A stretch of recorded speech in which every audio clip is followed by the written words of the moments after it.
మంచిర్యాల జిల్లా Bellampalli civil supply గోదాం వద్ద రాష్ట్ర సివిల్ సప్లై హమాలీస్ యూనియన్ ఆధ్వర్యంలో నిరవధిక సమ్మె చేపట్టారు.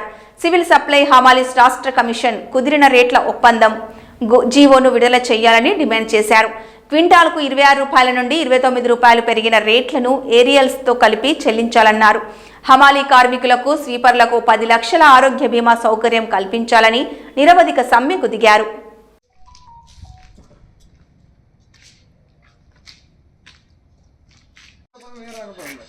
లేదన్నా నంబర్ నాకు లేదని చెప్పపోదా కాకపోతే గ్రూప్ లో సరిపోతుంది కావచ్చు.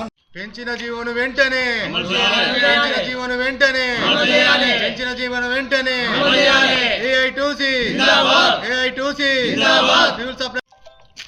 సివిల్ సప్లై కార్మికుల ఐక్యత, సివిల్ సప్లై కార్మికుల ఐక్యత, సివిల్ సప్లై కార్మికుల ఐక్యత, సివిల్ సప్లై కార్మికుల ఐక్యత, సివిల్ సప్లై కార్మికుల ఐక్యత. ఏఐ2సి పెంచిన జీవోను వెంటనే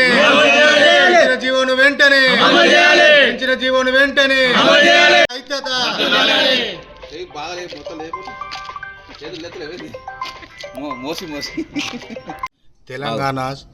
తెలంగాణ స్టేట్ సివిల్ సప్లై అమలు నిరవధిక సమ్మడం జరుగుతుంది.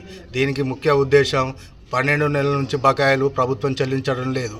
దీన్ని వెంటనే చెల్లించాలని మేము డిమాండ్ చేస్తూ సమ్మె చేయడం జరుగుతుంది.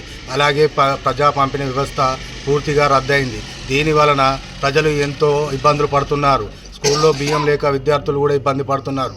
అయినా కూడా ప్రభుత్వానికి ఏం పట్టించుకోకుండా వివరిస్తుంది. మా పెంచిన జీవో 26 రూపాయల నుండి 29 రూపాయల 12 బకాయిలు వెంటనే చెల్లించాలి. అలాగే స్లీపర్లకు హమాలీ కార్మికులకు 10 లక్షల ఇన్సూరెన్సు వర్తింపజేయాలి.